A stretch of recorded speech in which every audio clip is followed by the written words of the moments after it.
Well मार्च 25 2025 शुभमन गिल के fans और Gujarat Titans के फैन इस दिन एकदम एक्टिवेटेड रहेंगे बिकॉज 7:30 बजे इनका पहला मैच होगा and I am telling you ये वाला सीजन खास करके शुभमन गिल के लिए थोड़ा सा इम्तिहान की घड़ी वाला सीजन। वो मैं इसलिए कह रहा हूं क्योंकि आप सबको पता है कि भाई ये रोहित शर्मा के बाद कप्तान कौन बनेगा, इस बात की चर्चा तो शुरू हो चुकी है। और अगर आपका आईपीएल सीजन बतौर कप्तान अच्छा जाता है तो आप ऑटोमेटिकली टीम इंडिया की कप्तानी वाली जो नॉमिनेशन लिस्ट है उसमें चले जाते हो और शुभमन गिल की बात होने भी लगी हर जगह। सो यस, अगर अच्छा सीजन आया तो वो और ज्यादा प्लस पॉइंट हो जाएगा।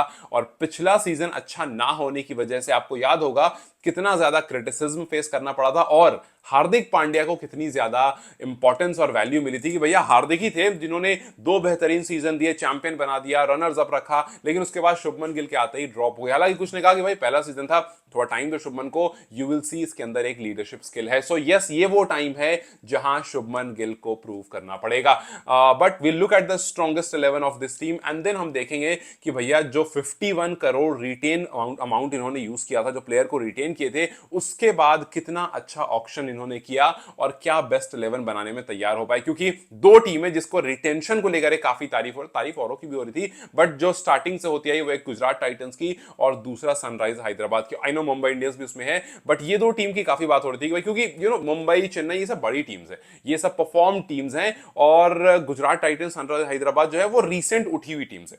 तो इनके बारे में नाम जब होता है, बात जब होती है तो ज्यादा होती है थोड़ी। सो यस, ये दो टीम है जिनके बारे में हो रहा था कि भैया अच्छा रिटेंशन, स्मार्ट रिटेंशन किया है। और जैसे अगर आप गुजरात की तरफ देखेंगे, राशिद को इन्होंने 18 करोड़ रुपए दिए। यूजुअली ऐसा होता नहीं है कि आप कप्तान से ज्यादा एक प्लेयर को देकर के रिटेन करते हो, अनलेस एंड अनटिल वो विराट कोहली हो, बट ये भी तो खैर विराट की लीग में चलते हैं। सो 18 करोड़ राशिद खान को दिए थे, उनकी वैल्यू हम सबको पता है कि कितना ज्यादा है इस मार्केट में। फिर उसके बाद शुभमन गिल को 16.5 करोड़ में रिटेन किया था, साई सुदर्शन को 8.5 करोड़ में, राहुल तेवतिया और शाहरुख खान को 4-4 करोड़। मेरे हिसाब से शाहरुख खान के लिए 4 करोड़ इसलिए थोड़े ज्यादा हैं क्योंकि आईपीएल में प्रूवन नहीं है। बाकी सैयद मुश्ताक अली में दो दो बार आई गेस जब वो खेल रहे थे, दो बार बैक टू बैक उनकी टीम जीती थी। फिर टीएनपीएल वगैरह में काफी नंबर्स उनके अच्छे हैं, तो आईपीएल में परफॉर्म नहीं, बस इसलिए मैं कह रहा हूं कि उनको यहां पर प्रूव करना पड़ेगा कि आगे आने वाले टाइम में उन पर और पैसे लगाए जाए। बट तेवतिया वो खिलाड़ी है जहां मुझे लगता है कि भैया 4 करोड़ स्टील है, मतलब आपको मिल गया 4 करोड़, आपने रिटेन कर लिया आपने टेक्निकली, बट वहां पर और पैसे चले आते अगर ये ऑक्शन टेबल पर जाते तो, बिकॉज आई रियली थिंक कि तेवतिया ने बहुत अच्छी तरह से इस टीम को होल्ड कर रखा है। सो यस, ये उनके रिटेंशन है। लेकिन टीम की तरफ अगर आप देखते हो तो सबसे पहले आता है नाम कप्तान शुभमन गिल का। शुभमन गिल जो कि स्टार्टिंग पहले नंबर से आकर एक खड़ा रहेगा, साथ में जॉस दी बॉस रहेगा। दोनों का कैसा होने वाला हिसाब किताब वही बताऊंगा, लेकिन शुभमन को लेकर के खास बात यह है कि पिछले साल जब उनकी टीम 8वें नंबर पर फिनिश हुई तो बहुत लोगों ने कहा कि यार एक तो शुभमन का भी सीजन बहुत अच्छा नहीं रहा, टीम का भी सीजन बहुत अच्छा नहीं रहा। आपको एक बात बता दूं कि इट्स ओनली बिकॉज कि शुभमन ने अपना स्टैंडर्ड जो है ना वो बहुत ऊपर सेट कर दिया। जब 2023 में शुभमन गिल ने 900 रन मारे थे, 890 to be in fact, to be exact, तो लोगों ने कहा कि यार नेक्स्ट विराट कोहली और ऐसे और वैसे बहुत सारी चीजें जो कि गलत भी नहीं है, मतलब जिस तरह का वो खिलाड़ी है।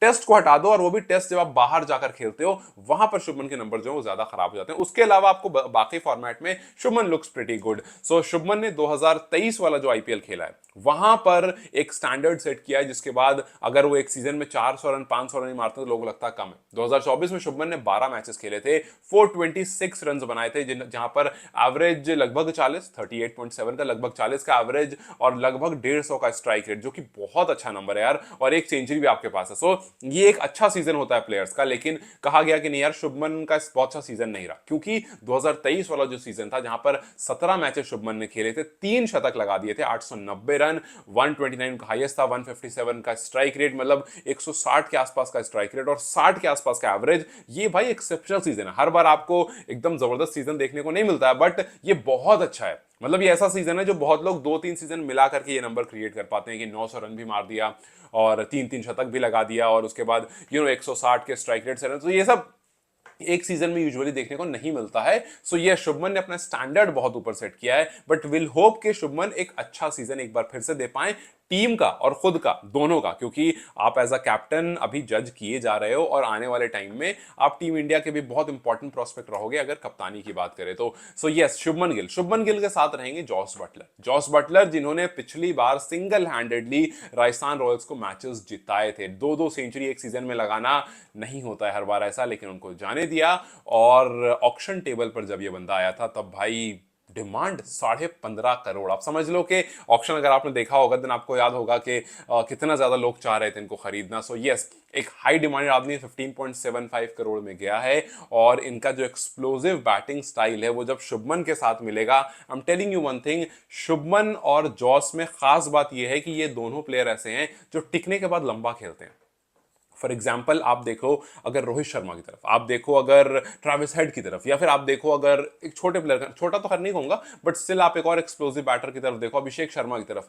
ये दो तीन प्लेयर जो है ना, ये पूरा 20 ओवर नहीं खेल पाते। ये 10 11 12 13 14 में आउट हो जाएंगे, मारने मारने में ही आउट हो जाते हैं, बिकॉज ये बहुत ज्यादा अटैकिंग मोड पर चले आते हैं। बट शुभमन जॉस ये वैसे प्लेयर हैं जो टिक जाएंगे अगर, तो भैया ये अगर 15 ओवर खेल गए तो फिर समझ लो कि 20 ओवर तक जाएंगे। और लास्ट में इनके अंदर एक अलग सा भूत चढ़ता है जो कि जितना रन भी चाहिए हो वो उसको कवर कर लेते हैं। सो शुभमन और जॉस की एक अच्छी बात क्या है कि ये लंबा खेलते हैं। अगर ये टिक गए तो, और लंबा मतलब एंकर इनिंग वाला लंबा नहीं, लंबा मतलब कि ये तेज तर्रार खेलते हैं और लंबा खेलते हैं। सो यस, ये इस टीम को काफी ज्यादा एक्स्ट्रा एडवांटेज देगा अगर शुभमन और जॉस किसी भी मैच में या जिस जिस मैच में ये चल गए, समझ लो कि एक अच्छा बड़ा टोटल आपको मिलने वाला है। खैर, उसके बाद तीसरा नंबर आता है साई सुदर्शन का। साई सुदर्शन एक बहुत रिलायबल प्रोस्पेक्ट इस पर्टिकुलर टीम के। पिछले साल भी 550 रन के आसपास इन्होंने बनाया, 527 टू बी एग्जैक्ट, 550 रन के आसपास बनाया था। टॉप ऑर्डर को काफी संभाल कर रखते हैं। इस बार एक चीज है कि साई के कंधों पर ज्यादा जिम्मेदारी होगी कि भाई आपको एंकर इनिंग खेलनी पड़ेगी। तीसरे नंबर पर बहुत इंपॉर्टेंट एरिया है किसी भी टीम का। सो यहां पर एंकर इनिंग साई सुदर्शन को खेलनी होगी, क्योंकि साई सुदर्शन के बाद जो बंदे हैं, जितने बंदे हैं वो सारे मारने वाले हैं, उनमें से रुकने वाला कोई भी नहीं है। सो साई को यह जिम्मेदारी लेनी पड़ेगी कि भैया मैं जरा रुक करके खेल लूं। फिर उसके बाद आते हैं the flying based Glenn Phillips. मेरे हिसाब से ग्लेन फिलिप्स को आप इस बार ज्यादा खेलते हुए देखोगे। पिछले सीजन में जिन टीमों में रहे ज्यादा मौके नहीं मिले, लेकिन यहां पर आप इनको ज्यादा खेलते हुए देखो। 2 करोड़ में इनको लेना आई थिंक एक स्टील है। और जिस तरह का खिलाड़ी है, जिस तरह की रीसेंट परफॉर्मेंस है, इस जैसा खिलाड़ी सिर्फ बैट से नहीं, जहां पर खड़ा रहता है फील्डिंग में वहां पर खौफ बनाकर रखता है। बिकॉज हमने देखा चैंपियंस ट्रॉफी में कैसे इसने इधर उधर कूद फांग करके कैचेस लिए हैं। सो इस जैसा खिलाड़ी 25-30 रन ऑपोजिशन खा जाता है। हर इंपॉर्टेंट प्लेयर अगर उस एरिया में मार रहा है तो उसकी विकेट लेकर चला आता है। सो ये ऐसा प्लेयर है जो टीम को बहुत ज्यादा हेल्प करता है। और जब बैटिंग करने आता है तो एक्सप्लोसिव अंदाज, वहां पर भी टीम काफी ज्यादा डरी सहमी रहती है। सो यस, एक बहुत अच्छा प्लेयर जो कि अगर आपकी टीम को रन चाहिए तो वहां पर बहुत हेल्प करेगा। सिर्फ दिक्कत ये होगी जिस दिन जल्दी आउट हो गए, जिस दिन 2-3 विकेट जल्दी गिर गई, वहां पर देखना होगा कि साई अगर खड़े हैं तो साई का साथ कौन देता है। क्या ग्लेन फिलिप्स उसके लिए सही है या रदरफोर्ड की तरफ टीम जाएगी, वो भी देखना काफी इंटरेस्टिंग होगा। अगला नाम जो है वो है शाहरुख खान का। शाहरुख खान जिन्होंने आईपीएल में अभी तक अपना लोहा नहीं मनवाया है।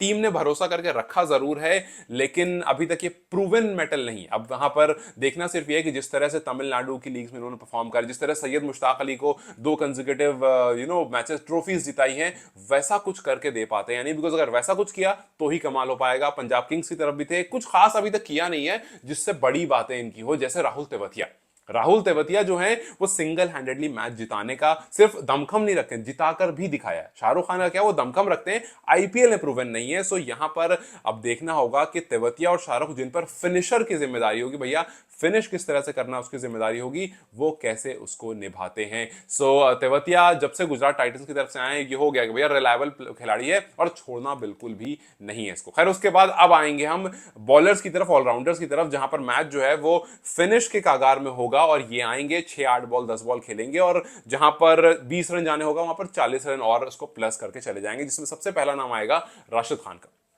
Rashid Khan we all know के कुछ टाइम से इन्होंने अपनी बैटिंग काफी इंप्रूव कर ली है, और जब जब ये चलने लगते हैं तो आड़े तिरछे शॉट, दूर करीब के शॉट मार मार के जो स्कोर है उसको थोड़ा सा बढ़ा देते हैं। सो राशिद खान एक बहुत इंपॉर्टेंट एस्पेक्ट है। बॉलिंग में तो है ही, वहां पर बताने की जरूरत नहीं है, बैटिंग में बहुत इंपॉर्टेंट एस्पेक्ट है, बहुत इंपॉर्टेंट प्रोस्पेक्ट रखता है टीम का। सो यहां पर आकर के ये अच्छी फिनिश देगा, जहां पर एक आध 2 ओवर बच रहे होंगे, बैटिंग करने ही आएंगे और फटाफट मार पीट करके वहां पर एक फिनोमिनल सा एंड देकर के टीम को फिनिश कर देंगे। अगला प्लेयर जो है, मुझे ये देखना है कि क्या इस टीम का कप्तान कोच गौतम गंभीर वाला हिसाब लगाता है या फिर गुजरात टाइटंस वाला। वो मैं इसलिए कह रहा हूं क्योंकि वॉशिंगटन सुंदर अगले, अगर गौतम गंभीर वाला हिसाब किताब लगाएगा तो इनको ऊपर भेजेगा, अगर जीटी वाला हिसाब किताब लगाएगा तो इनको शायद राशिद से पहले या फिर मेरे ख्याल से राशिद से पहले भेजेगा। सो यहां पर एक चीज है कि आप वॉशी को कहां पर यूज करते हो, बिकॉज वॉशी वो प्लेयर है जो आपको साई के साथ साई की तरह खेल सकता है, बिकॉज ये प्रॉपर बैटर है भाई, ये ऐसा नहीं है कि सिर्फ ऑलराउंड, ये प्रॉपर बैट्समैन है। तो साई की जगह पर आप इनको यूज कर सकते हो। अगर कभी ऐसा लगा कि यार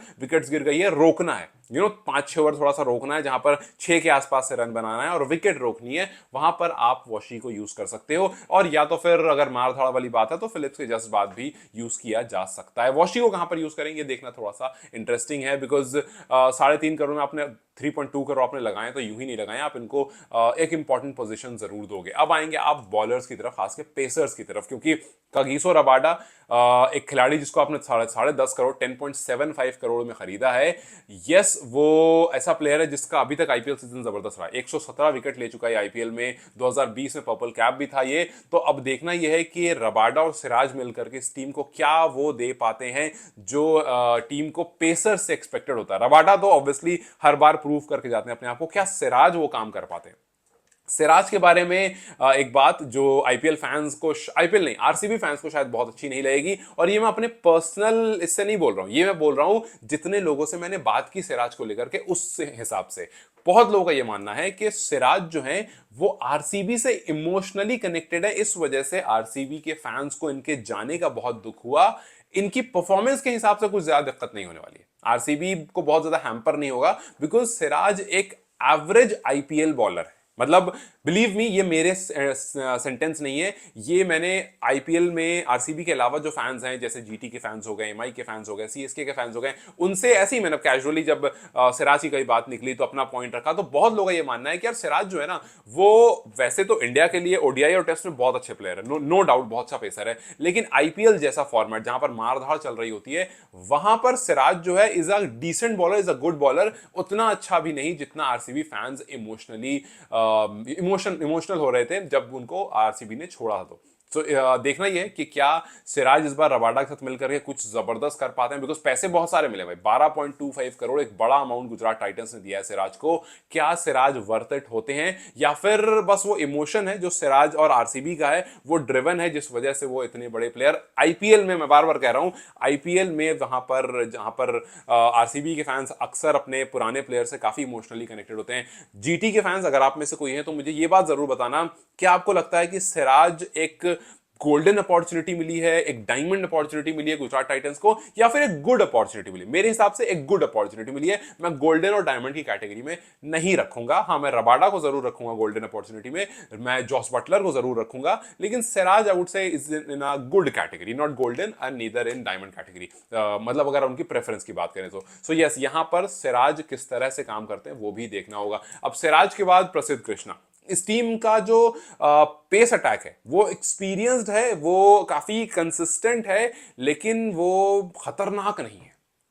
पेस अटैक जो है ना वैसा खतरनाक वाला पेस अटैक नहीं है। अब देखना यह है कि ये किस तरह से अपने आप को प्रूव करते हैं। देखिए, प्रसिद्ध कृष्णा 2022 में राजस्थान की टीम में थे, 19 विकेट उस टाइम पर ली थी, अच्छा सीजन उनका गया था, लेकिन उसके बाद टीम से रूल आउट होते रहे, फिटनेस वाला काफी इशू रहा। अब इस बार 9.5 करोड़ में टीम में आए हैं, देखना है कि क्या यहां पर आकर के कुछ वैसा 2022 वाला आईपीएल सीजन दे पाते हैं। कुछ आपको रबाडा हो गए, सिराज हो गए, प्रसिद्ध हो गए, ये सब मिल करके एक अच्छा पेस बैटरी बना पाते हैं गुजरात टाइटंस के लिए या फिर नहीं। अब आते हैं, बात करते हैं हम इंपैक्ट प्लेयर की। इंपैक्ट प्लेयर आरसीबी से काफी सारे उठाए गए हैं, मतलब इंपैक्ट प्लेयर नहीं, टेक्निकली गुजरात टाइटंस ने 2-3 प्लेयर जो है वो आरसीबी से उठाए हैं। उसमें एक नाम महिपाल लोमरोर का है, एक नाम सिराज भी है। सो लोमरोर को वी माइट सी 1.7 करोड़ आपने दिए हैं तो आप इनको इंपैक्ट में यूज करोगे, बिकॉज भाई अच्छी हार्डिंग बैटिंग एबिलिटीज है। अगर बॉलिंग में तो खैर जरूरत नहीं पड़ेगी, बट बॉलिंग भी कर लेता है बंदा। खैर, अगर लोमरोर के अलावा आप देखोगे अनुज रावत है, अनुज रावत को आप यूज होते हुए देख सकते हो इंपैक्ट प्लेयर में। एक और प्लेयर है इंपैक्ट प्लेयर में यूज हो सकता है, उसका नाम है Arshad. Arshad last year LSG में थे, बट बहुत प्रूवन नहीं थे, लेकिन काफी बार जिस तरह का वो खिलाड़ी है ना, आपको पहली झलक से लगता है कि यार ही इज दैट समवन जो आगे आने वाले टाइम में कुछ बेहतरीन कर सकता है। सो आई बिलीव कि अरशद इज दैट समवन। सो देखते हैं कि क्या वहां पर इस तरह का कुछ वो पुल ऑफ कर पाते हैं यानी। सो एक अच्छी टीम, एक बैलेंस टीम, ऊपर से स्ट्रॉन्ग आती हुई team, Shubman, Jos Buttler, Sai Sudharsan, एक अच्छी एक स्ट्रॉन्ग टीम जो है। अच्छा, साई किशोर भी है जो इस टीम में एज इम्पैक्ट आपको देखने को मिल सकते हैं। सो लेट्स जस्ट सी कि क्या ये टीम जिसमें बड़े बड़े नाम है बैटर्स में, खास करके एक्सप्लोसिव पावरफुल बैटर्स हैं, क्या अपनी टीम को आईपीएल सीजन जीतने जैसा सीजन ये दे सकते हैं? नहीं, क्योंकि ग्लेन फिलिप्स हैं, रदरफोर्ड हैं, शाहरुख खान है, तेवतिया हैं, शुभमन है, जॉस बटलर हैं, भाई मतलब पावरफुल टीम है ये। क्या ये पावरफुल टीम एक अच्छा सीजन दे सकती है? क्या शुभमन गिल इस टीम को वो दे सकते हैं जो इनको इंडिया के कप्तान बनने के कंटेंशन में ला करके खड़ा कर सकता है? खैर, how do you see Gujarat Titans? क्या आपको लगता है ये टॉप 4 में जाएंगे, और जाएंगे तो क्या उससे आगे जा सकते हैं, सीजन जीतने की क्षमता रखते हैं? जिस तरह से हार्दिक ने शुरू के 2 सीजन कप्तान की तरह दिए थे, क्या कुछ ऐसा ये टीम डिलीवर कर सकती है या नहीं? Do let in the comment section. Till then, you guys take care and also drop your strongest 11 of Gujarat Titans of this IPL 2025. Bye bye.